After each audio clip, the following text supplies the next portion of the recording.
Welcome to the physics class. आज के video का टॉपिक है आईटीएम नागपुर यूनिवर्सिटी के तहत BSc first year semester 2 physics paper 1 and paper 2 syllabus introduction with exam strategy. तो यहाँ पर सिलेबस इंट्रोडक्शन देखेंगे। इसमें जो आपका फिजिक्स पेपर है तो उसमें दो पेपर्स होंगे, पेपर 1 और पेपर 2। पेपर 1 में 4 यूनिट्स होंगे, यूनिट 1, यूनिट 3, यूनिट 4, और सिमिलर पेपर 2 में भी 4 यूनिट्स होंगे, यूनिट 1, यूनिट 2, यूनिट 3 और यूनिट 4। सबसे पहले पेपर 1 डिस्कस कर देंगे, जिसका पेपर कोड है 201। यूनिट 1 है free oscillations and oscillations. Unit 2 है force oscillations and kinetic theory of gases. Third unit है transport phenomenon in gases and thermodynamics का थोड़ा बेसिक पार्ट। फोर्थ यूनिट है थर्मोडायनामिक्स का सेकंड पार्ट। फर्स्ट यूनिट देखेंगे जो कि है फ्री ऑसिलेशंस। अब फ्री ऑसिलेशंस का मतलब क्या होता है कि सपोज मान लो कि एक कोई भी बॉडी है जो कि स्प्रिंग से अटैच है और वो आगे और पीछे मोशन कर रही है, यानी कि आगे भी जा रही है मोशन पीछे जा रही है एक सीधी लाइन में। इसे हम टू एंड फ्रो मोशन कहते हैं। तो अगर कोई भी बॉडी उसके मेन पोजीशन के about to and fro motion कर रही होंगी with equal interval of time, तो ऐसे मोशंस को हम फ्री ऑसिलेशंस कहते हैं या फिर सिंपल हार्मोनिक मोशन भी कहते हैं। तो यहाँ पर आप देख पा रहे होंगे कि जो भी फोर्स है तो वो डिस्प्लेसमेंट के ठीक अपोजिट है। तो ये भी एक इसका कैरेक्टरिस्टिक्स है। सेकंड चैप्टर है उसी यूनिट का डैम्प ऑसिलेशंस। डैम्प ऑसिलेशंस का मतलब क्या है कि जैसे कि हमने अभी एक एग्जांपल दिखा था, फ्री ऑसिलेशंस का मतलब क्या है कि एक बॉडी है कि जो कि स्प्रिंग से अटैच है, एक मास बॉडी है जो कि स्प्रिंग से अटैच है और वो ऑसिलेट होगी, यानी कि टू एंड फ्रो मोशन करेगी। इसका मतलब आगे और पीछे जाएगी with equal interval of time. तो ऐसे मोशन को हम फ्री ऑसिलेशंस कहेंगे। लेकिन डैम्प ऑसिलेशन का मतलब यही फ्री ऑसिलेशंस अगर हम किसी मीडियम में करेंगे। मीडियम में मतलब अगर in the presence of air करेंगे या in the presence of liquid या कोई भी सॉल्यूशन के अंदर में करेंगे, तो जो भी सॉल्यूशन है तो वो एक रेजिस्टेंस पैदा करेगा ऑसिलेशंस में। उसके कारण क्या होगा कि जो ऑसिलेशंस है ना तो वो धीरे धीरे डिक्रीज होंगे। तो ऐसे ऑसिलेशंस को डैम्प ऑसिलेशंस कहते हैं। तो फर्स्ट यूनिट का फर्स्ट चैप्टर फ्री ऑसिलेशन का फर्स्ट टॉपिक है लीनियर सिंपल हार्मोनिक मोशन। अब लीनियर सिंपल हार्मोनिक मोशंस के ऊपर भी 1 मार्क के लिए क्वेश्चंस पूछे गए हैं, 2.5 मार्क के लिए भी 2 बार क्वेश्चन पूछे गए हैं, और उसके इसी टॉपिक के बेस न्यूमेरिकल्स भी पूछे गए हैं मैक्सिमम टाइम यूनिवर्सिटी के एग्जाम में। तो अब हम यहाँ पर देखेंगे कि जो लीनियर सिंपल हार्मोनिक मोशंस होते हैं तो ये सीधी लाइन में होती है, यानी कि जो भी मोशन होगी तो वो टू एंड फ्रो मोशन होगी, यानी कि आगे और पीछे होना। ऐसी इस तरह के मोशन को हम लीनियर सिंपल हार्मोनिक कहते हैं। जैसे कि आप देख रहे होगी कि मोशन ऑफ टेलरिंग निडल, तो वो आगे और पीछे जा रही है इन इक्वल इंटरवल ऑफ टाइम, तो ऐसे मोशन को हम लीनियर सिंपल हार्मोनिक मोशन कहेंगे। मोशन ऑफ पेंडुलम, वो भी आगे और पीछे जा रहा है एक इंटरवल में, पर्टिकुलर इंटरवल के बाद में आगे और पीछे जा रहा है, तो ऐसे मोशन को भी हम लीनियर सिंपल हार्मोनिक मोशन कहेंगे। तो इसका जो डेरिवेशन है तो सबसे पहले जैसे कि मैंने पहले बताया था कि जो भी फोर्स होता है तो वो डिस्प्लेसमेंट के ठीक अपोजिट होता है डायरेक्शन में। तो इसलिए force is equal to minus k into x है। के का मतलब यहाँ पर फोर्स कांस्टेंट है। तो अगर इसे सॉल्व करते हैं by using the Newton second law of motion तो हमें differential equation, second order differential equation मिलेगा। इस डिफरेंशियल इक्वेशन को फिर से सॉल्व करेंगे हम, तो हमें जो वेलोसिटी है पार्टिकल की जो सिंपल हार्मोनिक मोशन परफॉर्म कर रहा है तो उसकी वेलोसिटी मिलेगी। लीनियर वेलोसिटी क्या है, amplitude into angular velocity a into omega. और इसका एक्सेलरेशन भी निकालेंगे, small is equal to minus omega square into x. Omega का मतलब है फिर से एंगुलर वेलोसिटी और एक्स का मतलब डिस्प्लेसमेंट है। साथ साथ ये जो T is equal to 2 pi by omega है तो ये टाइम पीरियड निकालने के लिए फार्मूला है। तो ये जितने भी फार्मूलाज है तो न्यूमेरिकल सॉल्व करने के लिए हमको काम में आएंगे। नेक्स्ट टॉपिक है इसका potential energy and kinetic energy of simple harmonic motion. तो जब भी कोई body simple harmonic motion perform करती है तो उसमें टोटल एनर्जी होगी। अब टोटल एनर्जी 2 पार्ट में डिवाइडेड होगी, एक तो काइनेटिक एनर्जी और पोटेंशियल एनर्जी। तो जब भी पार्टिकल एक्सट्रीम पोजीशन पे होगा, एक्सट्रीम पोजीशन का मतलब माइनस ए या फिर ए पोजीशन पर, यानी कि एंड पे, ठीक है, 2 एंड्स होंगे। जब भी वो टू एंड फ्रो मोशन करेगा आगे और पीछे जाएगा, तो जब वो आगे एकदम एक्सट्रीम पोजीशन पर जाएगा या पीछे एकदम एक्सट्रीम पोजीशन पे जाएगा, तो ऐसे एक्सट्रीम पोजीशन पर जो पोटेंशियल होगी तो वो सबसे ज्यादा होगी और काइनेटिक एनर्जी 0 होगी, मिनिमम होगी। सिमिलरली जैसे ही ये जो बॉडी है या जो भी पार्टिकल है सिंपल हार्मोनिक मोशन परफॉर्म कर रहा है, अगर वो अपने मेन पोजीशन पर आएगा, यानी कि रेस्ट पोजीशन पर आएगा, तो उस समय उसकी काइनेटिक एनर्जी मैक्सिमम होगी और पोटेंशियल एनर्जी बहुत कम होगी। तो इस टेबल में जो भी काइनेटिक एनर्जी और पोटेंशियल एनर्जी का फार्मूला दिया गया है और इसमें यह भी बताया गया है कि काइनेटिक एनर्जी किस पोजीशन पर मैक्सिमम रहेगी और किस पोजीशन पर मिनिमम रहेगी। इस चैप्टर पर भी 2 बार 2.5 मार्क के लिए क्वेश्चन पूछा गया है। नेक्स्ट टॉपिक है हमारा लिसाजस फिगर्स। अब लिसाजस फिगर के टॉपिक पर भी बहुत मैक्सिमम टाइम यूनिवर्सिटी एग्जाम में क्वेश्चन पूछे गए 5 मार्क और 2.5 मार्क के लिए। इसमें आपको एक्सप्लेन करना है कि how Lissajous figures can be demonstrate by using the CRO, और न्यूमेरिकल्स भी दिए गए हैं, पूछे गए हैं। तो लिसाजस फिगर्स का मतलब क्या होता है, जैसे कि हमने अभी लीनियर सिंपल हार्मोनिक मोशन पढ़ा, तो ऐसे ही हम 2 लीनियर सिंपल हार्मोनिक मोशंस लेंगे लिसाजस फिगर्स ड्रॉ करने के लिए, और कैसे होंगे वो परपेंडिकुलर होंगे, परपेंडिकुलर टू ईच अदर। अब इसमें क्या होगा कि जब 2 सिंपल हार्मोनिक मोशंस कंबाइन होंगे, ठीक है, तो इनका जो फेज डिफरेंस है, अगर फेज डिफरेंस, दोनों का फेज डिफरेंस अगर 0 आएगा तो जो भी ज्योमेट्री बनेगी वो स्ट्रेट लाइन होगी। जैसे कि आप इस फिगर में देख पा रहे होगे कि अगर फेज डिफरेंस 0 होता है तो फर्स्ट और थर्ड क्वाड्रेंट में स्ट्रेट लाइन बनाता है। फिर से हम अगर फेज एंगल को बढ़ा देंगे यानी कि 45 डिग्री कर देंगे, तो उसके बाद में जो भी ज्योमेट्री बनेगी वो क्या होगा, ऑब्लिक इलिप्स बनाएगा, और वो कौन से क्वाड्रेंट में होगा, 1 एंड 3rd क्वाड्रेंट में होगा। इसी तरह से हम अगर जो फेज एंगल है बढ़ाते जाएंगे तो ज्योमेट्री भी चेंज होगी और क्वाड्रेंट भी चेंज होगा। इसी को लिसाजस फिगर्स कहते हैं। उसके बाद में डैम्प हार्मोनिक मोशंस।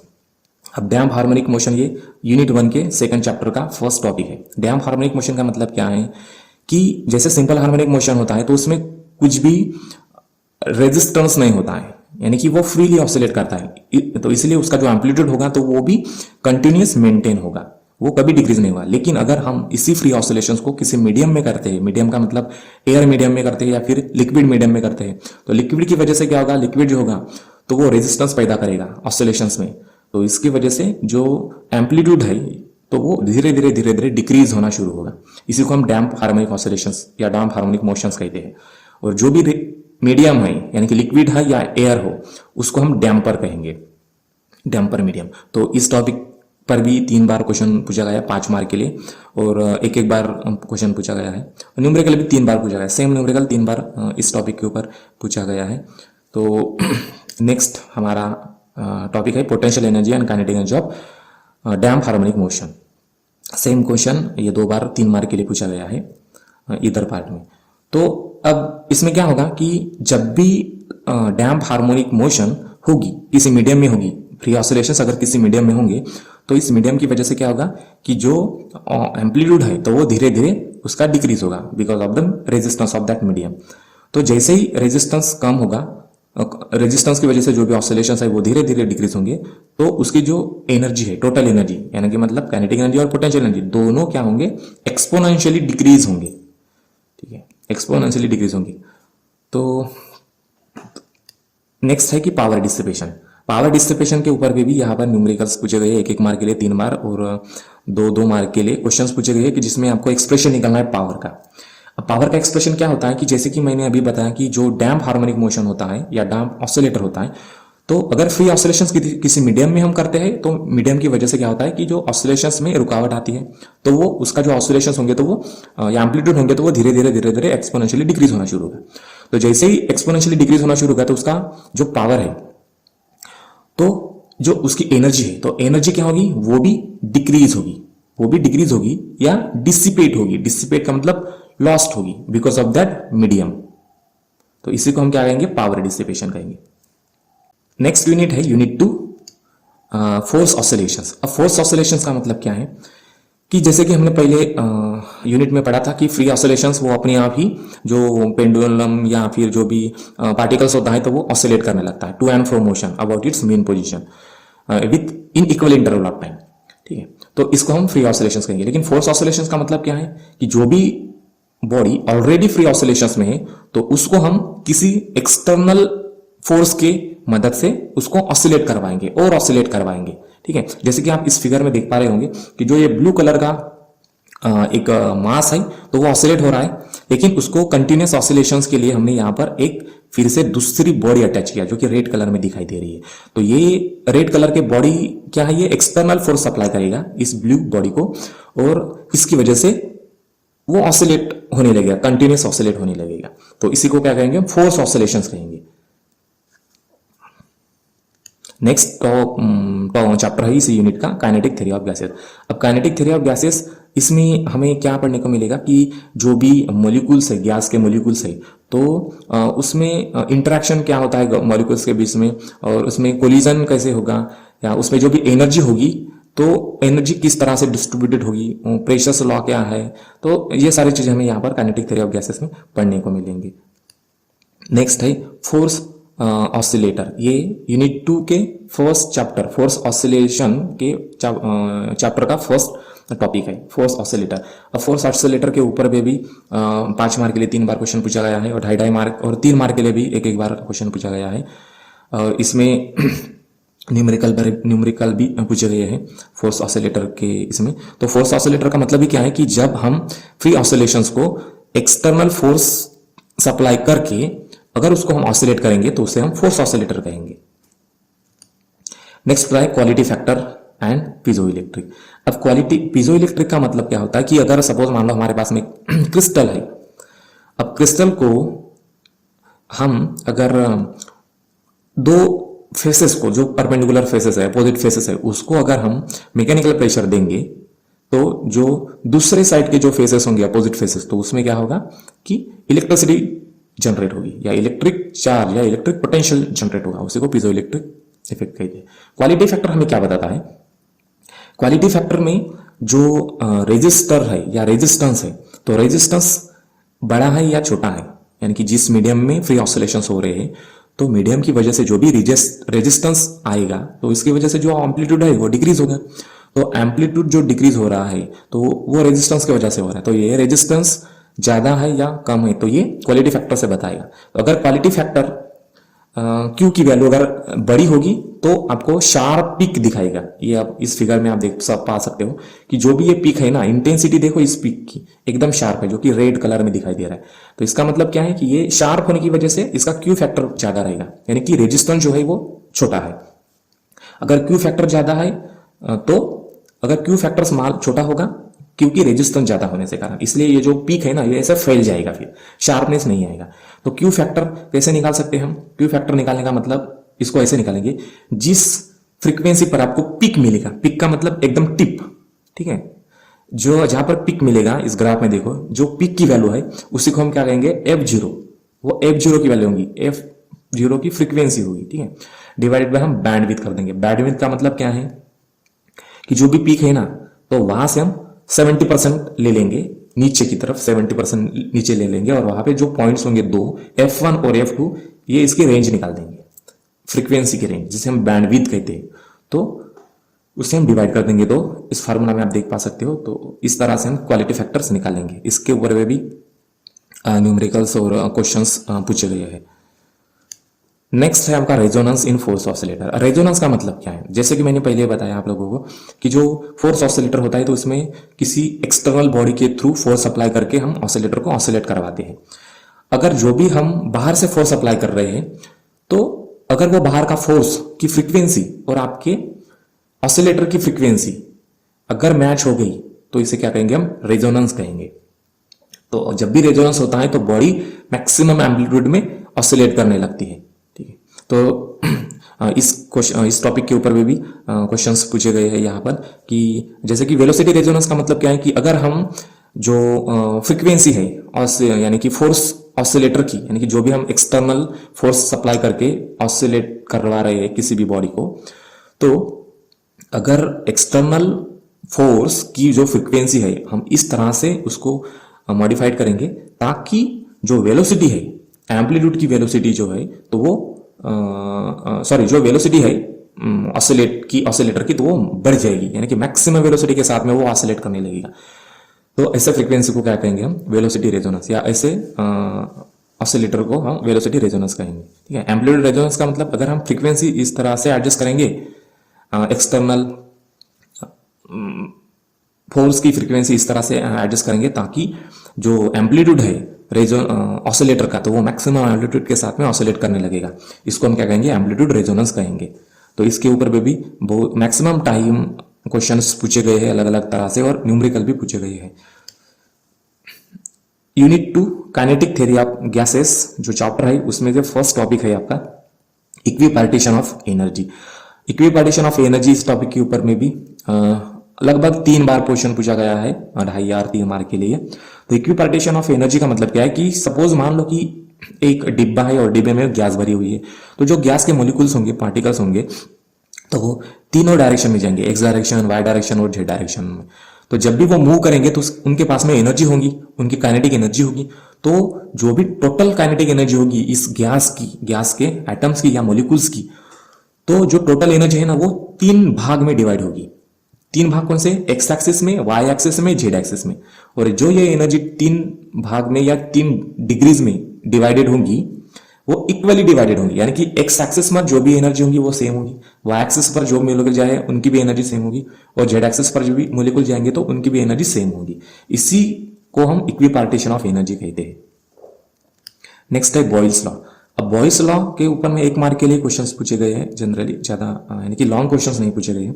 तो बॉयल्स लॉ का मतलब क्या है कि यहां पर आप देख पा रहे हो इस फिगर में कि अगर हम किसी सिस्टम में क्या है, एक बॉक्स है, बॉक्स के अंदर में गैस भरी हुई है, और जो ऊपर में पिस्टन है, पिस्टन से क्या करते हैं हम उसको प्रेशर कम ज्यादा उसको प्रेशर करेंगे सिस्टम का। तो यहाँ पे क्या हो रहा है कि इस सिस्टम का टेम्परेचर हम कांस्टेंट रखेंगे, उसको बढ़ने नहीं देंगे। तो जब भी हम प्रेशर इंक्रीज करते हैं, प्रेशर बढ़ाते हैं, तो सिस्टम का जो वॉल्यूम होगा वो डिक्रीज होगा। अगर वॉल्यूम बढ़ेगा तो प्रेशर कम होगा। इसी रिलेशन को हम क्या कहते हैं? बॉयल्स लॉ कहते हैं। नेक्स्ट है mean free path and diameter. Mean free path के ऊपर में भी क्वेश्चंस एक बार क्वेश्चंस पूछा गया है, यानी कि डेफिनेशन ही पूछी गई है, और न्यूमेरिकल्स 3 बार पूछे गए, 2 और 2.5 मार्क के लिए। तो अब मीन फ्री पाथ का मतलब क्या है कि जैसे कि मैंने पहले ही बताया आपको कि जो गैस के मोलिकुल्स होंगे, किसी भी गैस के मोलिकुल्स, तो वो एक जगह पर ऐसे स्टेबल नहीं रहते, वो रैंडम मोशन में चलते रहते, मूव होते रहते इधर उधर, यानी कि ऑल पॉसिबल डायरेक्शंस में वो उनका मोशन शुरू रहता है। तो जब भी वो मोशन में रहेंगे एक दूसरे के साथ में वो टकराएंगे, तो टकराने से पहले वो स्ट्रेट लाइन में जाएंगे। जैसे आप नीचे की फिगर्स में देख पा रहे हो कि लाइंस आपको दिख रहे होंगे, ब्लैक बैकग्राउंड में आपको व्हाइट लाइंस, स्ट्रेट लाइंस दिख पा रहे होंगे। तो यही क्या है? स्ट्रेट पाथ या straight path travel between two collision, यानी कि कोलिजन होने से पहले जो भी मोलिकुल्स होंगे तो वो स्ट्रेट लाइन फॉलो करते हैं या स्ट्रेट लाइन ट्रैवल करते हैं। तो इसी स्ट्रेट डिस्टेंस को हम क्या कहेंगे? फ्री पाथ कहेंगे। और अगर एवरेज कर लिया टोटल डिस्टेंस का तो उसको मीन फ्री पाथ कहेंगे। ठीक है, तो मीन फ्री पाथ को हम इस तरह से डिफाइन कर सकते हैं, it is the straight path travel by gas particle या gas molecule between 2 successive collision, यानी कि 2 कोलिजन के बिटवीन जो भी स्ट्रेट पाथ ट्रैवल करेगा मोलिक्यूल उसको हम फ्री पाथ कहेंगे या मेन फ्री पाथ कहेंगे। नेक्स्ट यूनिट है यूनिट 3। इसमें फर्स्ट चैप्टर है आपका ट्रांसपोर्ट फेनोमेनॉन इन गैसेस। अब ट्रांसपोर्ट फेनोमेनॉन इन गैसेस का मतलब क्या है कि इसमें हम गैसेस की 3 प्रॉपर्टीज पढ़ेंगे। यहां पर फर्स्ट प्रॉपर्टी है विस्कोसिटी। विस्कोसिटी का मतलब जैसे कि लिक्विड, हर एक लिक्विड को विस्कोसिटी होती है। विस्कोसिटी का मतलब क्या है? तो फ्लो होना, लिक्विड का फ्लो होना, फ्लो होने को ही हम क्या कहते हैं? विस्कोसिटी। तो अगर लिक्विड ज्यादा फ्लो होता है तो उसकी विस्कोसिटी ज्यादा है, अगर कम फ्लो होता है तो विस्कोसिटी क्या है? कम है। विस्कोसिटी को हम अलग यानी कि उसको कहते हैं कि गाढ़ापन, जितना गाढ़ा होगा तो वो उतना ही लिक्विड विस्कस होगा। तो विस्कोसिटी जनरली फ्लो बताती है। तो विस्कोसिटी जैसे कि लिक्विड को होती है तो गैसेस को भी हो सकती है, यानी कि गैस भी फ्लो हो सकते हैं। तो ये जो विस्कोसिटी है तो उसको क्या कहते हैं generally? Transport phenomenon momentum transportation of momentum of gas को हम विस्कोसिटी भी कह सकते हैं। सेकंड प्रॉपर्टी है डिफ्यूजन। अब डिफ्यूजन में क्या होता है कि जो भी सपोज मान लो कि एक रूम है, रूम में हम एक अगरबत्ती जला रहे हैं, तो उसका जो धुआं होगा या उसके जो गैस होंगी तो वो हाई कॉन्सेंट्रेशन से लो कॉन्सेंट्रेशन की तरफ फ्लो होना शुरू होगा। ठीक है, यानी कि क्या हो रहा है इस कंडीशन में? मास ट्रांसपोर्ट हो रहा है। ठीक है, विस्कोसिटी में मोमेंटम ट्रांसपोर्ट हो रहा था, मोमेंटम का मतलब मास और वेलोसिटी उसकी, लेकिन डिफ्यूजन में मास ट्रांसपोर्ट होगा। कहां से कहां? हाई कॉन्सेंट्रेशन से लो कॉन्सेंट्रेशन की तरफ। ठीक है, इसको क्या कहेंगे हम? ऐसे प्रॉपर्टी को डिफ्यूजन कहेंगे। अब थर्मल कंडक्टिविटी का मतलब क्या है कि इसको इस एग्जांपल से समझ सकते हैं। सपोज मान लो एक रूम है, रूम में भी एयर है, एयर में तो पार्टिकल्स होंगे, गैस पार्टिकल्स होंगे, ऑक्सीजन होंगे, कार्बन डाइऑक्साइड होगा, है ना। तो ये मॉलिक्यूल्स होंगे गैसेस के। तो अगर हम किसी एक कोने में आग को जलाएंगे तो ये जो भी गैसेस के पार्टिकल्स है या मॉलिक्यूल्स है तो वो हीट को एब्जॉर्ब कर देंगे। हीट को एब्जॉर्ब करने के बाद में वो हीट को क्या करेंगे? ट्रांसपोर्ट कर देंगे। ठीक है। तो इसी को हम थर्मल कंडक्टिविटी कहते हैं। तो एक्चुअल ट्रांसपोर्ट होता है, यानी कि जो मोलिकुल्स होंगे तो वो हीट को लेंगे और दूसरे मोलिकुल्स को ट्रांसफर करते जाएंगे, ठीक है। तो इसको क्या कहेंगे, thermal conductivity. So there is no actual flow of molecules. तो मोलिकुल्स एक दूसरे के साथ में टकराएंगे और एनर्जी, हीट एनर्जी को एक्सचेंज कर देंगे दूसरे पार्टिकल्स के साथ में, और इसी तरह से पूरे रूम में जो टेम्परेचर होगा तो वो इक्विलिब्रियम में आ जाएगा कुछ टाइम के बाद में। तो यूनिट 3 में सेकंड टॉपिक है, चैप्टर है आपका थर्मोडायनामिक्स। इसमें जब बेसिक थर्मोडायनामिक्स के बेसिक रूल्स को पढ़ेंगे। तो थर्मोडायनामिक्स का मतलब क्या है, थर्मो का मतलब होता है हीट, डायनामिक्स का मतलब होता है मैकेनिक्स। तो हीट को हम किस तरह से मैकेनिकल एनर्जी में कन्वर्ट कर सकते हैं, तो यही हम इस थर्मोडायनामिक्स में पढ़ेंगे। तो थर्मोडायनामिक्स में आपको जैसे कि ओपन सिस्टम्स हो गए, यानी कि interaction of particles with the environment हो गया, अब क्लोज सिस्टम्स हो गए जिसमें इंटरेक्शन होगा ही नहीं पार्टिकल का, जैसे कि थर्मास हो गया, ठीक है। और इसमें एंट्रोपी के बारे में भी पढ़ने को मिलेगा आपको। एंट्रोपी का मतलब होता है, एक्चुअली एंट्रोपी एक जरिया है या मेजरमेंट का एक यूनिट है। क्या मेजर करता है वो, ऑर्डरनेस यूनिट, ऑर्डरनेस को मेजर करता है, यानी कि कोई भी चीज कितने परफेक्टली ऑर्डर है, परफेक्टनेस बताती है, ठीक है। और इसमें फिर से हमको हीट इंजन देखने को मिलेगा कि हीट इंजन कैसे वर्किंग करता है। तो सबसे पहले यूनिट 3 का ट्रांसपोर्ट फिनोमेनन, फर्स्ट चैप्टर का फर्स्ट टॉपिक लेंगे coefficient of viscosity. Coefficient of viscosity के ऊपर में भी 5 मार्क के लिए 2 बार क्वेश्चन पूछे गए हैं, 2.5 मार्क के भी 3 बार क्वेश्चन पूछे गए हैं, और न्यूमेरिकल 1 बार पूछा गया था। तो विस्कोसिटी का मतलब ये क्या होता है कि फ्लो होना, किसी भी लिक्विड का या किसी भी गैस का फ्लो होना। तो ये विस्कोसिटी किस वजह से आती है, मोमेंटम की वजह से, ठीक है। तो मोमेंटम की प्रॉपर्टी यानी कि ट्रांसपोर्ट ऑफ मोमेंटम को हम विस्कोसिटी कहेंगे। अब ये जो भी कोएफिशिएंट ऑफ विस्कोसिटी है तो इसे हम नीटा से डिनोट करते हैं। Eta is equal to rho c bar into lambda divided by 3। तो लैम्बडा का मतलब यहां पर मीन फ्री पाथ है, तो मीन फ्री पाथ के टर्म में भी हम इसको लिख सकते हैं m divided by under root pi sigma square rho into under root 2, ठीक है। तो एवरेज मॉलिक्यूलर स्पीड क्या होगी इसमें, c bar is equal to under root 8 kT by pi M. तो इसका मतलब ये कोएफिशिएंट ऑफ विस्कोसिटी जो है तो वो किससे रिलेटेड होगी, डायरेक्टली प्रोपोर्शनल होगी टेम्परेचर और मास के। जो गैस का मास होगा उसके मोलिकुल्स का जो मास होगा तो और टेम्परेचर जो होगा तो उसी पर डिपेंड होगी। अगर टेम्परेचर बढ़ेगा तो विस्कोसिटी भी बढ़ेगी, ज़्यादा विस्कस होगा और ज़्यादा फ्लो होने लगेगा। नेक्स्ट है कोएफिशिएंट ऑफ डिफ्यूजन। डिफ्यूजन के ऊपर में वेरी शॉर्ट क्वेश्चन हो कि लॉन्ग क्वेश्चन 5 मार्क के लिए पूछा गया था एक बार।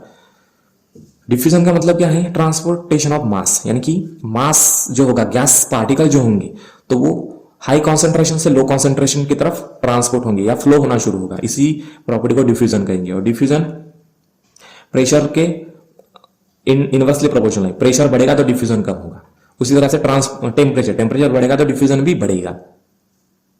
नेक्स्ट है van der Waal gas equation.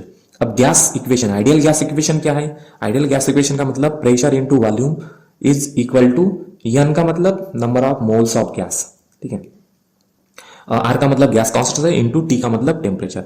तो ये जो PV is equal to nRT है तो ये आइडियल गैस इक्वेशन है। लेकिन हम जब रियलिटी में गैस की स्टडी करते हैं, लाइक ऑक्सीजन गैस हो गया, हाइड्रोजन हो गया, कार्बन डाइऑक्साइड हो गया, नाइट्रोजन हो गया, तो ये सारे रियल गैसेस है, तो ये आइडियल गैस इक्वेशन को फॉलो नहीं करते। तो आइडियल गैस के इक्वेशन में मॉडिफिकेशन की जरूरत गिरी, तब वैन डर वाल ने क्या किया कि जो प्रेशर है तो इसमें एक क्वांटिटी ऐड कर दिया करेक्शन करके, a into n square divided by V square. तो यहाँ पर जो क्या स्मॉल ए जो है तो ये वैन डर वाल कांस्टेंट है। फिर से इसने वैल्यू में भी करेक्शंस किया, तो volume minus n into b, b जो है स्मॉल बी, तो ये भी क्या है एक van der Waal gas constant है, ठीक है। तो ये वाला van der Waal gas equation है जो कि हम किसी भी एक्चुअल रियल गैसेस पर अप्लाई कर सकते हैं, ठीक है। तो ये जो van der Waal gas equation है इसके ये टॉपिक के ऊपर भी मैक्सिमम टाइम बहुत सारे क्वेश्चंस 3 से 2.5 मार्क के लिए पूछे गए हैं और न्यूमेरिकल्स भी 3 बार पूछे गए हैं। नेक्स्ट है आपका लॉज ऑफ थर्मोडायनामिक्स। ये जो यूनिट 3 का सेकंड चैप्टर थर्मोडायनामिक्स के फर्स्ट टॉपिक है लॉज ऑफ थर्मोडायनामिक्स। तो इसमें हमें zeroth law, first law, second law, third law इसमें देखेंगे। तो जीरोथ लॉ का मतलब क्या होता है कि सपोज यहाँ पर देखो कि एक एग्जांपल ही दिया गया है कि एक जो घर है और कार है दोनों कहाँ पर है, बाहर है खड़े, यानी कि एटमॉस्फेयर में है, ठीक है। तो दोनों का टेम्परेचर क्या है, सेम है। फिर से सेकंड एग्जांपल में देखिए कि एक नाव है, शिप है, जहाज है और कार है। कार दोनों एटमॉस्फेयर में है, दोनों का टेम्परेचर भी सेम है। इसका मतलब क्या है, घर और जो आपका शिप है, जहाज है, दोनों का टेम्परेचर सेम रहेगा। यही जीरोथ बताता है। जीरोथ यही बताता है कि अगर कोई भी दो सिस्टम्स सेम टेम्परेचर पर होंगे इंडिविजुअली, तो बाकी के दो सेपरेटेड सिस्टम्स है तो वो एक दूसरे के साथ में इक्विलिब्रियम में रहेंगे। इसका मतलब यही है। फिर फर्स्ट लॉ है कंजर्वेशन ऑफ एनर्जी, इसमें यही बताया है कि जो भी हीट एनर्जी है तो ये किस तरह से जो भी इंटरनल एनर्जी और वर्क डन या काइनेटिक एनर्जी में कन्वर्ट होती है, तो यही इसमें बताया गया है। सेकंड लॉ क्या है, एंट्रोपी बताता है। ये क्या बताता है कि एंट्रोपी जो होगी सिस्टम की वो ऑलवेज इंक्रीजिंग होगी। एंट्रोपी का मतलब होता है कि परफेक्टनेस से नॉन परफेक्ट की तरफ जाना। यानी कि जैसे कि सपोज मान लो कि कोई फ्रूट्स है, फ्रूट अभी परफेक्ट है, जब भी वो पक जाएगा तो वो परफेक्ट हो जाएगा, लेकिन कुछ टाइम के बाद में क्या होगा कि वो अब गलने लगेगा, सड़ने लगेगा। तो अब सड़ने लगेगा इसका मतलब क्या है, वो इनपरफेक्ट होने जा रहा है। तो परफेक्टनेस से इनपरफेक्ट होना, यही एंट्रोपी बताता है। ये सेकंड लॉ थर्मोडायनामिक्स है। थर्ड लॉ क्या है कि जब भी टेम्परेचर हम एब्सोल्यूट जीरो की तरफ लेके जाएंगे किसी भी सिस्टम का, तो एंट्रोपी जो होगी यानी कि परफेक्टनेस जो होगा तो वो बढ़ जाएगा। तो इसका भी हम डिटेल में आगे इसको पढ़ लेंगे। वेरिएबल्स है, वेरिएबल्स एंड प्रोसेसेस। तो वेरिएबल्स का मतलब क्या है कि इसमें इंटेंसिव और एक्सटेंसिव वेरिएबल्स है, दो तरह के। इंटेंसिव वेरिएबल्स का मतलब कि ऐसे थर्मोडायनेमिक्स वेरिएबल्स कि जो मास डिपेंडेंट हो, मास डिपेंडेंट हो। यानी कि जैसे कि वॉल्यूम हो गया, मास बढ़ाएंगे किसी भी गैस का, यानी कि ज्यादा पार्टिकल्स बढ़ाएंगे तो मास बढ़ेगा, मास बढ़ेगा तो वॉल्यूम बढ़ेगा। ठीक है, तो ये इंटेंसिव प्रॉपर्टी हो गई। लेकिन एक्सटेंसिव प्रॉपर्टी का मतलब क्या है कि वो इंडिपेंडेंट होता है मास का, मास कितना भी हो लेकिन वो प्रॉपर्टी उतनी ही रहेगी। फॉर एग्जाम्पल क्या है कि टेम्परेचर, बॉइलिंग टेम्परेचर या बॉइलिंग पॉइंट या मेल्टिंग पॉइंट या फ्रीजिंग पॉइंट, आइस कितना भी लो, 1 लीटर लो या 10 लीटर लो, लेकिन उसका फ्रीजिंग पॉइंट होगा या बॉइलिंग पॉइंट होगा तो वो सेम रहेगा। इसको हम एक्सटेंसिव प्रॉपर्टी कहेंगे थर्मोडायनामिक्स में। प्रोसेसेस, इसमें दो प्रोसेसेस है जनरली, रिवर्सिबल और इरिवर्सिबल। रिवर्सिबल प्रोसेस का मतलब क्या है कि वो बार बार रिपीट हो सकती है। इसका मतलब फॉर एग्जांपल हम ले लेते हैं कि अगर हमारे पास में लिक्विड है तो लिक्विड का हम आइस बना सकते हैं और आइस का फिर से मेल्ट करके लिक्विड बना सकते हैं। तो ये कैसी है, रिवर्सिबल प्रोसेस है, रिवर्स कर सकते हैं। इरिवर्सिबल प्रोसेस का मतलब क्या है कि सपोज मान लो हमारे पास में एक लकड़ी है, लकड़ी को जला देंगे तो वो कोयला बनेगी, लेकिन कोयले से फिर से हम लकड़ी नहीं बना सकते, तो ये इरिवर्सिबल प्रोसेस है।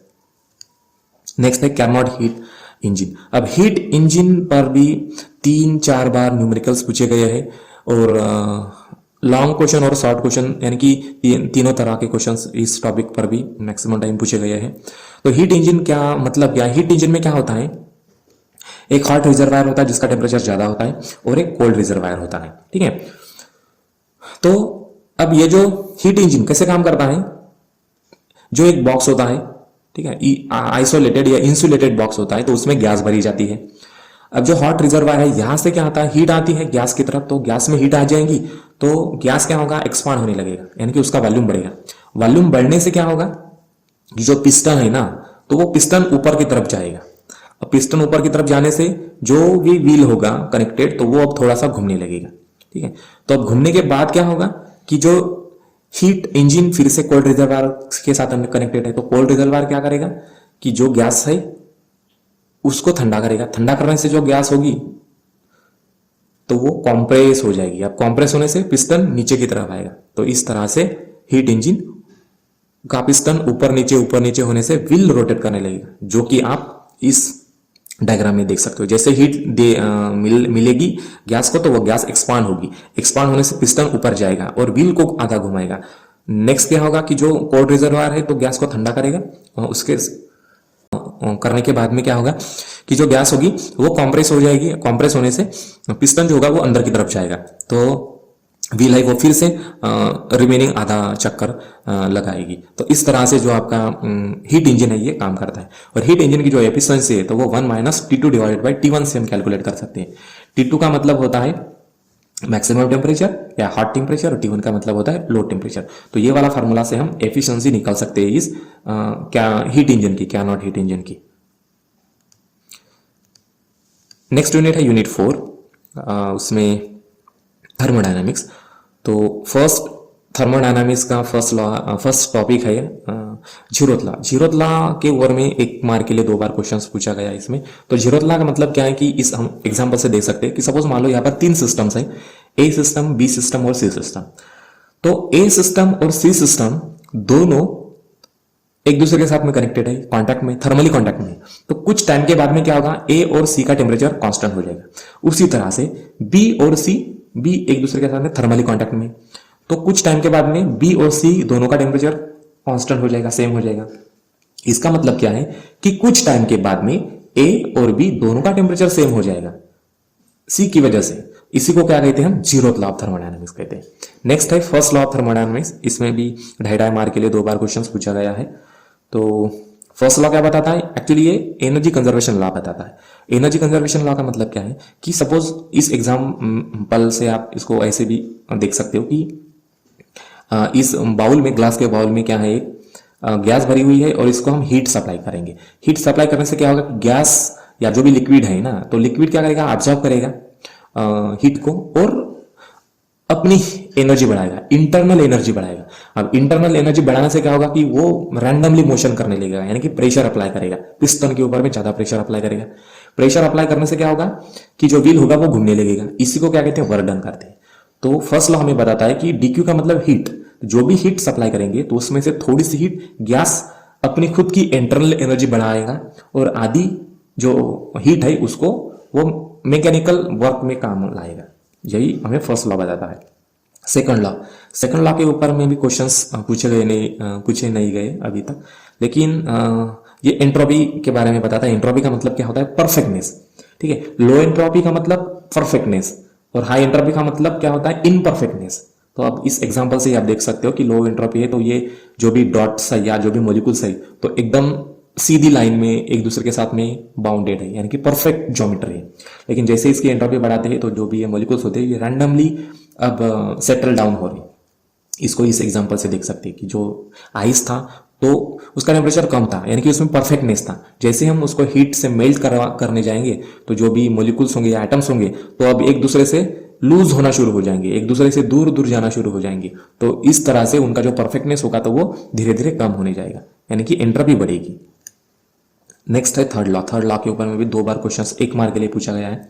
थर्ड लॉ क्या बताता है कि अगर सपोज मान लो कि जो आइस है, आइस का टेम्परेचर क्या होता है, कम होता है, यानी कि उसकी एंट्रोपी क्या है, कम है, यानी कि परफेक्टनेस ज्यादा है। ठीक है, तो यही बताता है कि अगर हम लिक्विड का टेम्परेचर कम करते आएंगे, लिक्विड का टेम्परेचर हम कम करेंगे तो वो आइस में बनेगा। तो जैसे हम टेम्परेचर कम करेंगे तो उसके साथ साथ उसकी एंट्रोपी भी कम हो जाएगी या डिक्रीज हो जाएगी। यही थर्ड लॉ बताता है।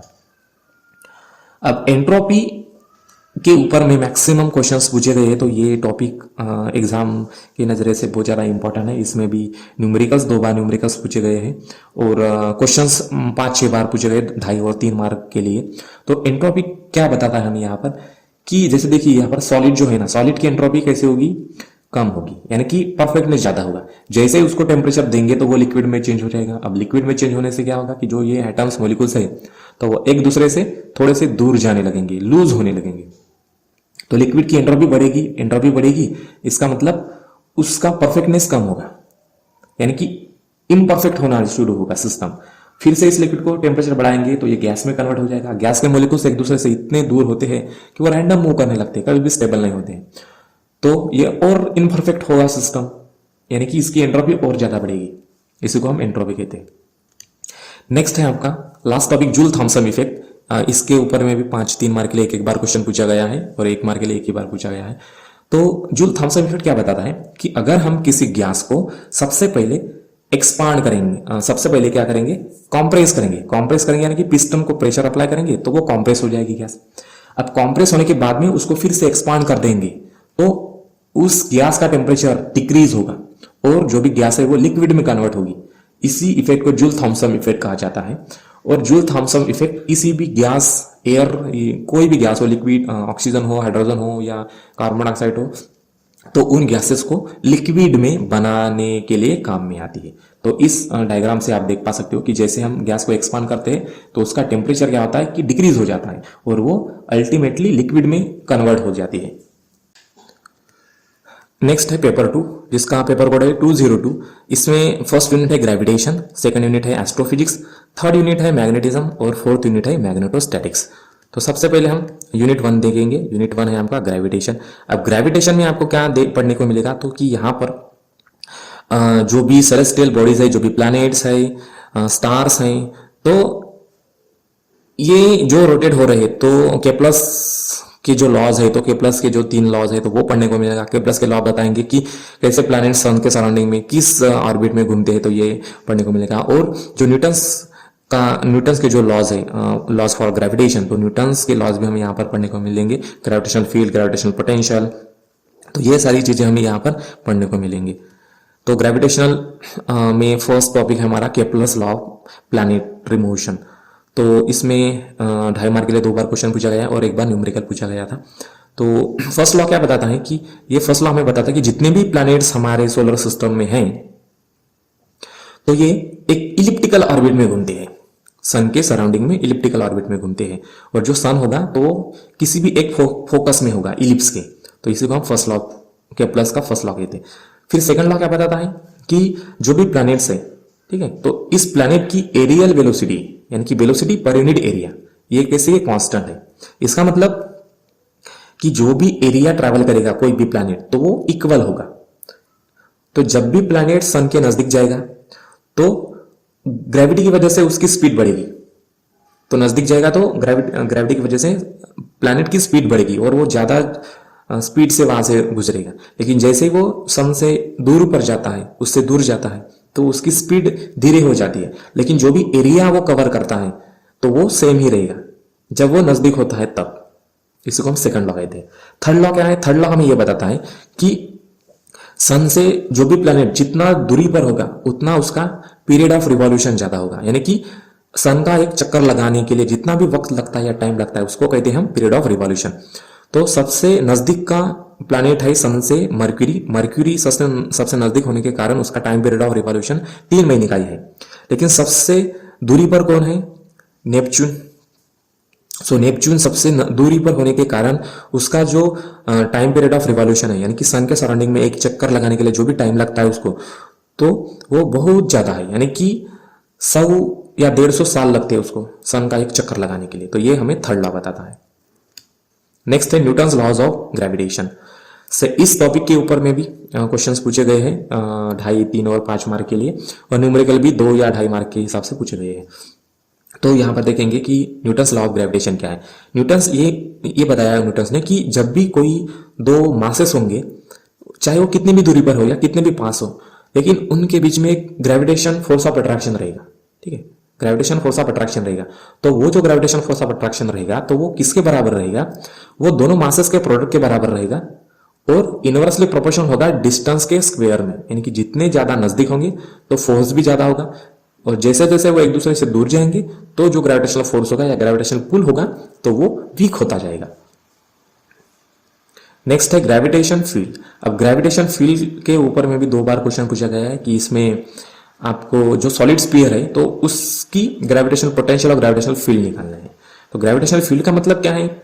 जो भी मास होगा उसको उसकी ग्रेविटी होगी, ग्रेविटेशनल फील्ड होगी। जैसे कि अर्थ को मास है तो अर्थ की भी ग्रेविटेशनल फील्ड है, सन को मास ज्यादा है तो सन की ग्रेविटेशनल फील्ड बहुत ज्यादा है।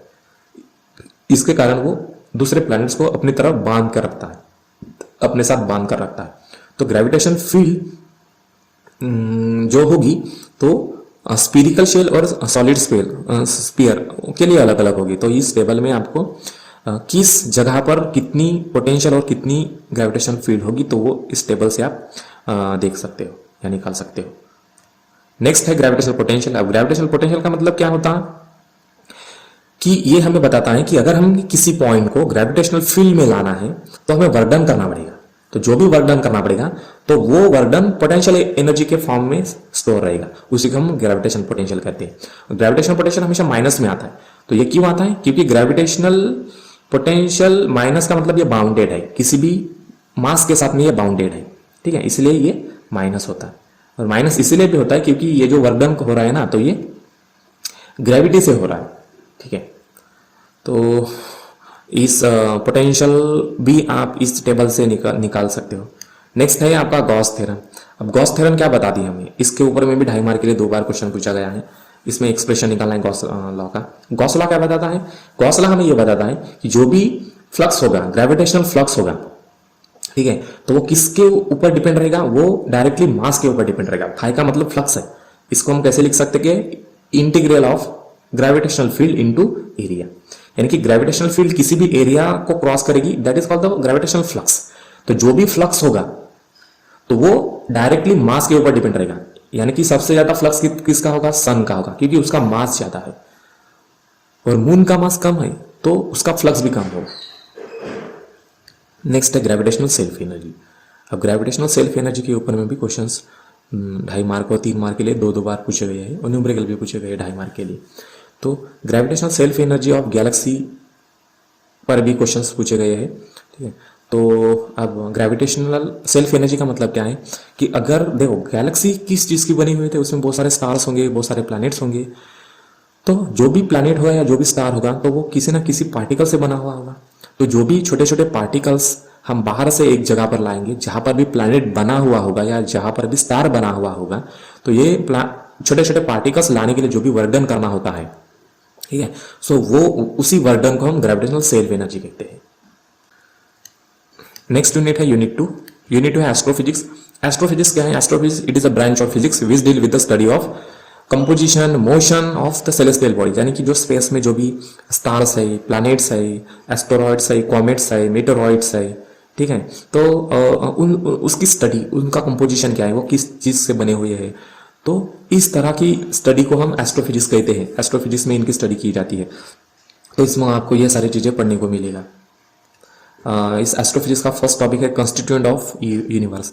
तो इसमें 5 मार्क के लिए क्वेश्चन पूछा गया है कि यूनिवर्स के कौन से कंस्टिट्यूएंट्स हैं। तो इनके बारे में आपको नोट्स लिखने पड़ेंगे, थोड़े थोड़े लिखना पड़ेगा। यानी कि जैसे कि देखो यूनिवर्स में क्या क्या है, बहुत सारे गैलेक्सीज है, तो गैलेक्सीज के बारे में थोड़ा सा लिखना पड़ेगा कि जो भी गैलेक्सीज है, तो ये जनरली गैलेक्सीज 2 टाइप के होती हैं, नॉर्मल और रेडियो गैलेक्सी। नॉर्मल में भी जैसे कि स्पाइरल गैलेक्सी है, इलिप्टिकल है, इरेगुलर गैलेक्सीज है, तो ये थोड़ा सा आपको इसमें भी लिखना पड़ेगा। जैसे ब्लैक होल है। ब्लैक होल क्या है कि ब्लैक होल ऐसी सेलेस्टियल बॉडी है कि जिसका ग्रेविटेशनल पुल या जिसका मास बहुत ज़्यादा है, तो इसकी वजह से इवन वो लाइट को भी बेंड कर लेता है, यानी कि एक बार लाइट अगर ब्लैक होल में गई तो वो वापस नहीं आ सकती।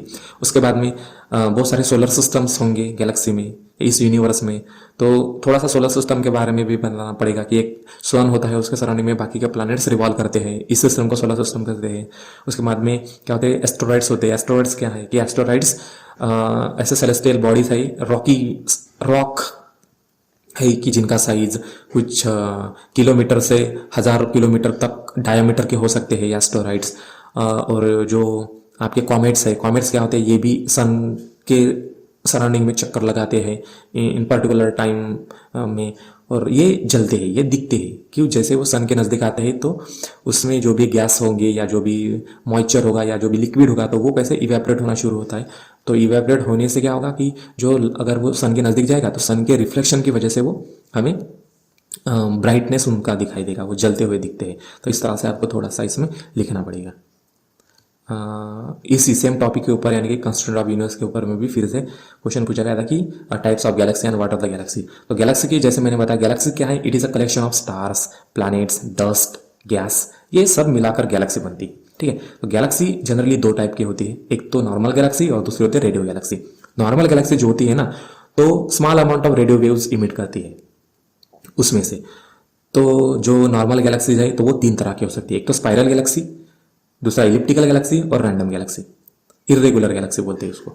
तो जो स्पाइरल गैलेक्सी होती है तो ये पंखे जैसी होती है, यानी कि उसको भी पंखे जैसे पत्ते होते हैं, व्हील्स होते, आर्म, जिसे हम क्या बोलते हैं? आर्म बोलते हैं, ठीक है। तो ये ऐसी जैसे घूमती है ना, तो जो स्पाइरल गैलेक्सी है तो ये टोटल यूनिवर्स का 75% गैलेक्सी स्पाइरल गैलेक्सी है, ठीक है। तो इसमें डस्ट पार्टिकल्स होंगे, धूल होंगे, गैस होंगे, और इसमें स्टार्स होंगे, बहुत ज़्यादा स्टार्स होते हैं इसमें, और ये ब्राइट भी होती है। और जो हमारी गैलेक्सी जो है मिल्की वे, ये भी स्पाइरल टाइप की गैलेक्सी है। सेकंड टाइप है इसका इलिप्टिकल। इलिप्टिकल क्या होती है? ये इलिप्स की जैसी होती है, चक्र की जैसी होती है, और इसमें बहुत कम धूल होती है और स्टार्स भी बहुत कम होते हैं। जो भी इसका ब्राइटनेस होगा तो वो सेंटर में ही होता है, और मैक्सिमम स्टार तो सेंटर में होते हैं। और जितने भी गैलेक्सीज है तो टोटल गैलेक्सी का 25% इलिप्टिकल गैलेक्सी से। नेक्स्ट टाइप आता है third type irregular Galaxy. Irregular Galaxy का कोई शेप साइज होता नहीं है, तो वो रैंडम शेप में आते हैं, ठीक है। तो ये 5% टोटल गैलेक्सी का 5% गैलेक्सी इरेगुलर टाइप की होती है। इसी में नेक्स्ट क्वेश्चन पूछा गया था कि 2.5 और 3 मार्क के लिए इसमें नोट्स लिखने हैं आपको, कॉमेट्स और मेटेरॉइड्स, उसके बाद में एस्टेरॉइड्स और मेटोर्स, ऐसे नोट्स लिखने हैं। यानी कि इसमें क्या करना पड़ेगा आपको, एस्टेरॉइड के बारे में नोट्स लिखना पड़ेगा, फिर मेटेरॉइड के बारे में आधा आधा इस तरह से आपको लिखना पड़ेगा। तो एस्टेरॉइड्स क्या होते हैं, एस्टेरॉइड्स ऐसे सेलेस्टियल बॉडीज है, सेलेस्टियल रॉक्स है, जिनका साइज 1 किलोमीटर से 100 किलोमीटर तक हो सकता है, इतना डायमीटर में हो सकते हैं, और इसमें बहुत सारे मिनरल्स होते हैं, ठीक है। और जनरली ये जो एस्टेरॉइड्स है ना, तो ये मार्स और अर्थ और मार्स के बीच में जो खाली जगह है, तो इसे हम एस्टेरॉइड बेल्ट कहते हैं। तो इस बेल्ट में बहुत सारे एस्टेरॉइड्स होते हैं। मेटेरॉइड्स का मतलब क्या होता है, मेटेरॉइड्स अब इस एस्टेरॉइड्स के छोटे छोटे टुकड़े होते हैं, जो कि मिलीमीटर से कुछ सेंटीमीटर या मीटर तक के डायामीटर में हो सकते हैं। ये छोटे होते हैं, साइज में छोटे होते हैं, ठीक है। तो जब भी ये एटमॉस्फेयर में एंटर करते हैं किसी भी प्लैनेट के या फिर अर्थ के प्लैनेट पे, तो ये उस फ्रिक्शन की वजह से वो जल जाते हैं, ठीक है। इसे हम शूटिंग स्टार्स भी कहते हैं इसको, या शावर्स कहते हैं, स्टार्स का मेटियोर शावर्स कहते हैं, ठीक है। अब कॉमेट्स क्या होते हैं, कॉमेट्स भी ऐसे ही एस्टेरॉइड्स है, लेकिन जब भी वो सन के नज़दीक जाते हैं तो वो जलने लगते हैं, या वो ब्राइट होते हैं, या ऐसे ब्राइट दिखते हैं। Next time measure of size of planets, तो इसके ऊपर में 2 बार क्वेश्चन पूछा गया कि हम मेथड ऐसे एक्सप्लेन करो कि जिसमें हम स्टार्स या किसी प्लैनेट का रेडियस गिन सकते हैं। तो इसके लिए क्या है कि सपोज मान लो हम अर्थ पर है और हमारे पास में एक लेजर है, तो हमें मून का डायमीटर निकालना है। तो कैसे निकालेंगे, हम अर्थ से लेजर बीम मून के किसी एक कोने पर फिक्स कर देंगे, यानी कि पॉइंट ए पर, ठीक है। उसके बाद में उसको पॉइंट बी पर लेके जाएंगे। पॉइंट ए से पॉइंट बी पर लेके जाने के लिए जो भी एंगल बनाएगा थीटा, ठीक है। तो इस थीटा से अब हम ये जो ज्योमेट्री है सर्कल का जो एस है, एस का मतलब आर्क होता है, आर्क का फार्मूला क्या होता है, आर इंटू थीटा, आर का मतलब रेडियस। तो यहाँ पर रेडियस क्या है, अर्थ से मून तक का डिस्टेंस, जिसे हमने यस से डिनोट किया है। तो theta is equal to d by s के फार्मूला से हम डायमीटर निकाल सकते हैं। तो डायमीटर का मतलब क्या होगा, एंगल मेड बाय अर्थ, यानी कि जो होगा थीटा, और एस का मतलब डिस्टेंस फ्रॉम अर्थ टू सन। तो ये वाले फार्मूला से हम किसी भी प्लैनेट का या स्टार का डायमीटर निकाल सकते हैं इजीली। नेक्स्ट है टेम्परेचर। अब टेम्परेचर मेजर कैसे करेंगे किसी भी स्टार का, तो टेम्परेचर मेजर करने के लिए जनरली हमें सोलर कॉन्स्टेंट्स पता होना चाहिए। तो सोलर कॉन्स्टेंट्स और ल्यूमिनिसिटी, ठीक है। सोलर कॉन्स्टेंट का ल्यूमिनिसिटी का मतलब क्या होता है, ल्यूमिनिसिटी का मतलब क्या होता है कि जो भी सन होगा या जो भी स्टार होगा, तो वो पर सेकंड यानी कि 1 सेकंड में रैंडम चारों तरफ कितनी एनर्जी इमिट कर सकता है, ये लुमिनिसिटी से पता चलती है। लुमिनिसिटी यानी कि उसका ब्राइटनेस हो गया, ज़्यादा लुमिनिसिटी का मतलब ज़्यादा टेम्परेचर होगा। और सोलर कांस्टेंट क्या बताता है हमें कि जो भी सन टोटल एनर्जी इमिट कर रहा है, तो उसमें से अर्थ पर कितनी एनर्जी आ रही है, यानी कि 1 सेकंड में एक एरिया के ऊपर में कितनी एनर्जी एब्जॉर्ब हो रही है, इसे हम सोलर कांस्टेंट कहेंगे। और ये जो फार्मूला दिया गया है, T is equal to 4√S divided by sigma into r divided by r s whole square. तो ये इस फार्मूला से हम किसी भी सन का या स्टार का टेम्परेचर निकाल सकते हैं, ठीक है। आर एस का मतलब रेडियस ऑफ सन। नेक्स्ट है स्ट्रक्चर ऑफ सन। अब सन का स्ट्रक्चर कैसा होगा, इसके ऊपर में भी क्वेश्चन पूछे गए हैं। नोट कोरोना के ऊपर नोट लिखना या कि ये सन का कोरोना है। तो जो भी सन होगा, सन के अंदर में कोर होगा, कोर का टेम्परेचर बहुत ज़्यादा होगा। कोर में बहुत ज़्यादा प्रेशर और टेम्परेचर होने के कारण इसमें जो भी हाइड्रोजन गैस है, तो 4 हाइड्रोजन के जो न्यूक्लियस होंगे वो इकट्ठा बनकर हीलियम का न्यूक्लियस बनाते हैं, और इसे हम न्यूक्लियर फ्यूजन कहते हैं। तो न्यूक्लियर फ्यूजन में बहुत सारी ट्रेमेंडस एनर्जी इमिट करता है, ठीक है। कोर में न्यूक्लियर फ्यूजन होता है, तो फिर जो भी एनर्जी इमिट आउट होती है तो वो फिर रेडिएटिव जोन से बाहर आती है। रेडिएटिव जोन क्या करता है, कोर की एनर्जी बाहर फेंकता है, यानी कि ट्रांसपोर्ट करता है। उसके बाद में होता है कन्वेक्शन जोन। कन्वेक्शन जोन क्या करता है कि जो भी रेडिएटिव जोन ने एनर्जी बाहर फेंक दी है, तो कन्वेक्शन जोन अभी उसको फैलाता है, चारों तरफ उसको सर्कुलेट करता है। उसके बाद में है आपका फोटोस्फीयर। फोटोस्फीयर भी एक बाहर का एटमॉस्फेयर है सन के बाहर का, जहाँ तक हम देख सकते हैं, यानी कि रेडिएटिव जोन या कन्वेक्शन जोन को हम देख नहीं सकते, लेकिन फोटोस्फीयर और क्रोमोस्फीयर ये दोनों हम देख सकते हैं। इनका भी टेम्परेचर बहुत ज़्यादा होता है और इसमें भी गैसेस होते हैं, ठीक है। और सबसे लास्ट पार्ट होता है कोरोना। कोरोना इसका भी टेम्परेचर बहुत ज़्यादा होता है और इसकी वजह से ही अर्थ पर फिर जो भी हम आवरा देखते हैं यानी कि साउथ और नॉर्थ पोल पर, तो ये कोरोना की वजह से होता है। तो कोरोना ही फिर सामने सामने प्रोपल होती है।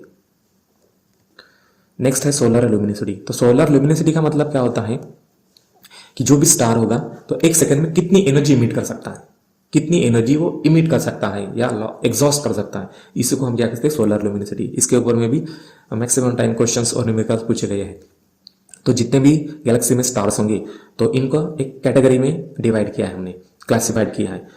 तो O B A F G के एम इस ग्रुप में हमने बांट दिया है और इसके हिसाब से भी टेम्परेचर रेंज भी हमने यहाँ पर सेलेक्ट किए।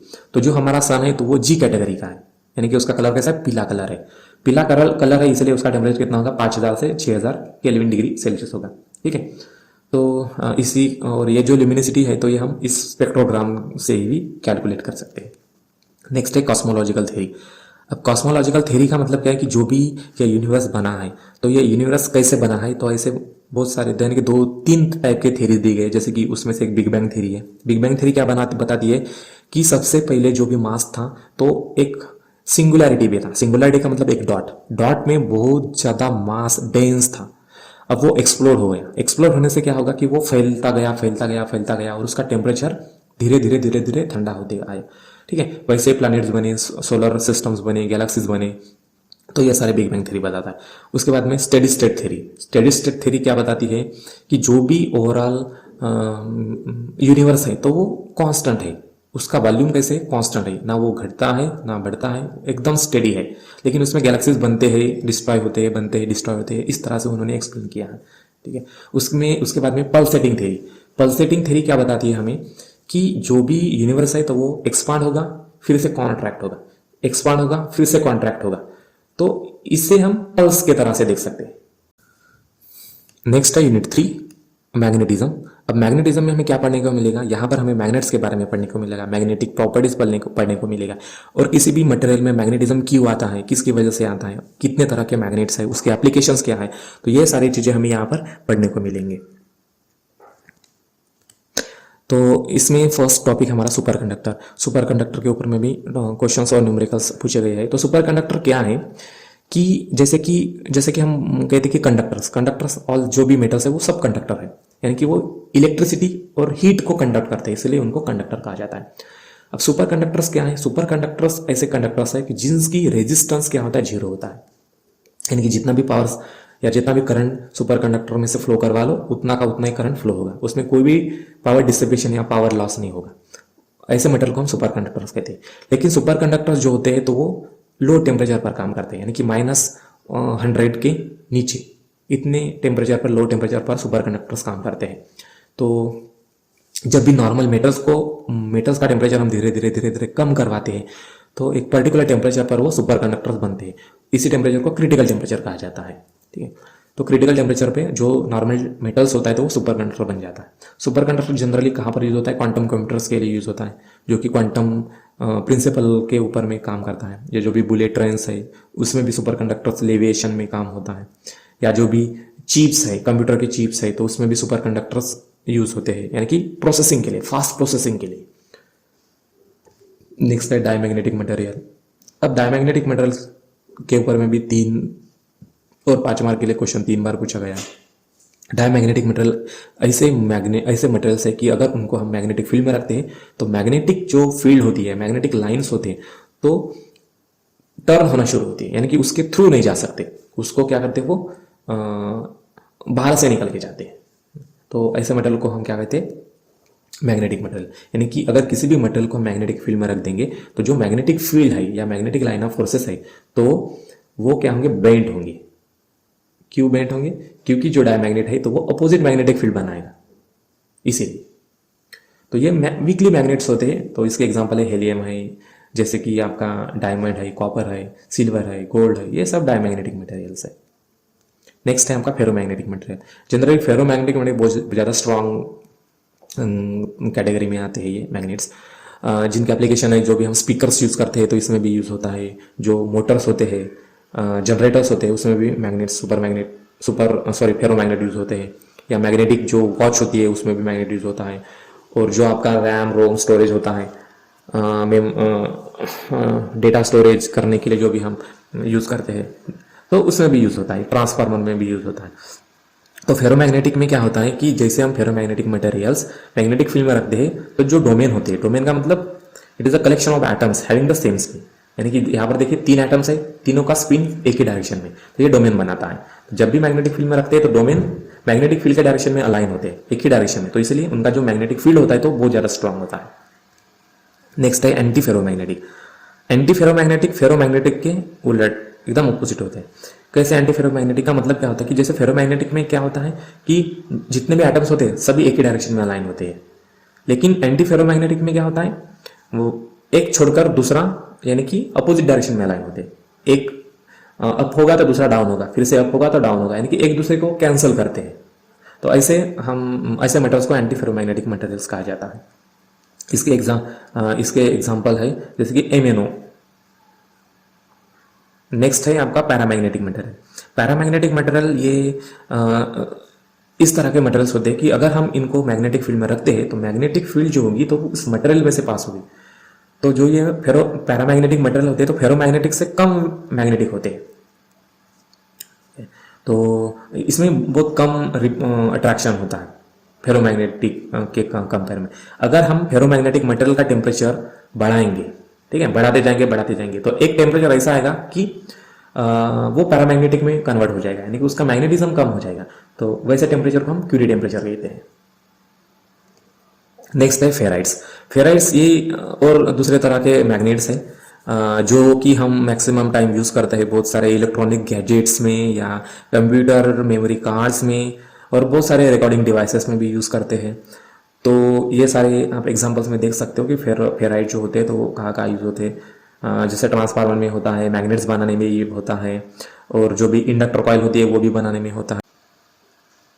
नेक्स्ट यूनिट है यूनिट 4 जो कि है मैग्नेटोस्टैटिक्स। अब मैग्नेटोस्टैटिक्स में हम क्या पढ़ेंगे कि जैसे प्रीवियस यूनिट में हमने पढ़ा था, मैग्नेटिज्म में पढ़ा था कि बार मैग्नेट के बारे में, जिसको साउथ और नॉर्थ पोल होते हैं।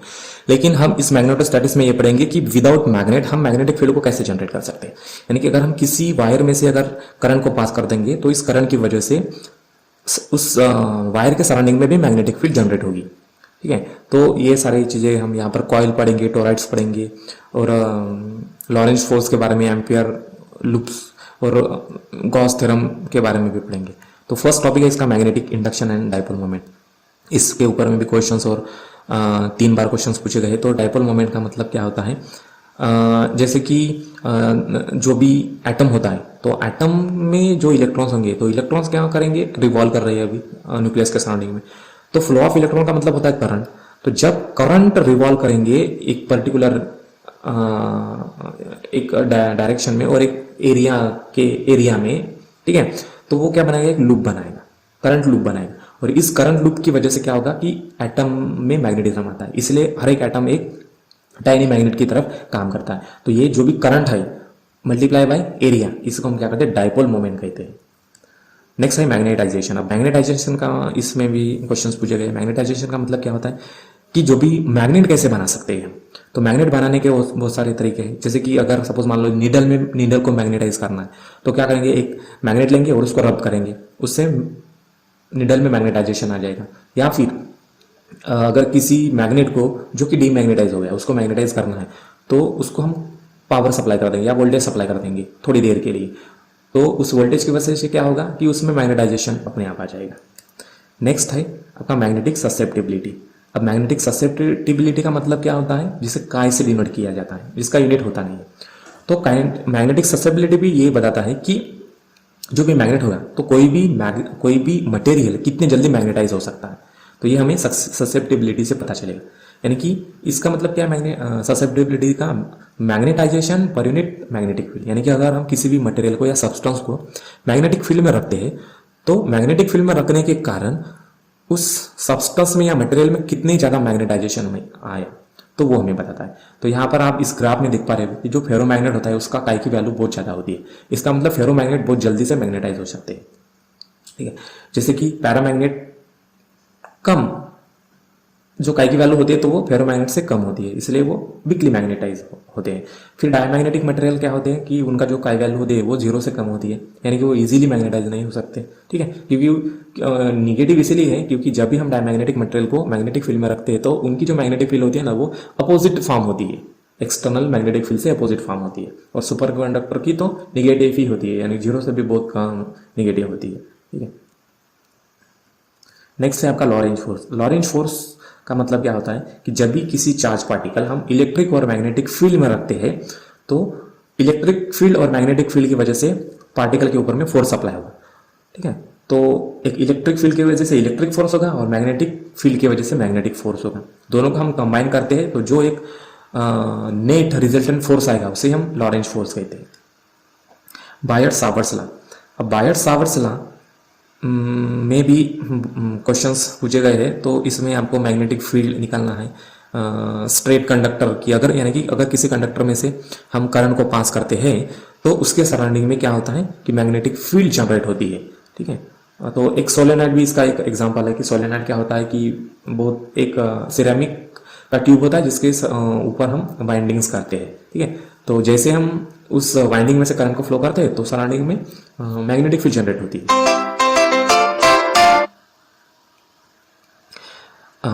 नेक्स्ट है आपका ampere circuital law. Ampere circuital law हमें क्या बताता है कि वो भी यही बताता है हमें कि अगर किसी जो भी मैग्नेटिक फील्ड फॉर्म हो रही है तो वो डायरेक्टली किसके ऊपर डिपेंड रहेगी, कंडक्टर करंट के ऊपर डिपेंड रहेगी। जितना ज़्यादा करंट उतनी ज़्यादा मैग्नेटिक फील्ड। तो ये हमें एम्पियर सर्किटल लॉ से पता चलता है। तो इसमें जो ये नीचे वाली डायग्राम है तो ये क्या है, ये टोराइड है। टोराइड में क्या होता है कि जो एंड्स होते हैं ना तो कनेक्टेड होते हैं एक दूसरे के साथ में। तो फिर से एम्पियर सर्किटल लॉ के ऊपर में भी न्यूमेरिकल पूछे गए 3 बार, जिसमें आपको मैग्नेटिक फील्ड निकालना है सेंटर ऑफ द कॉइल,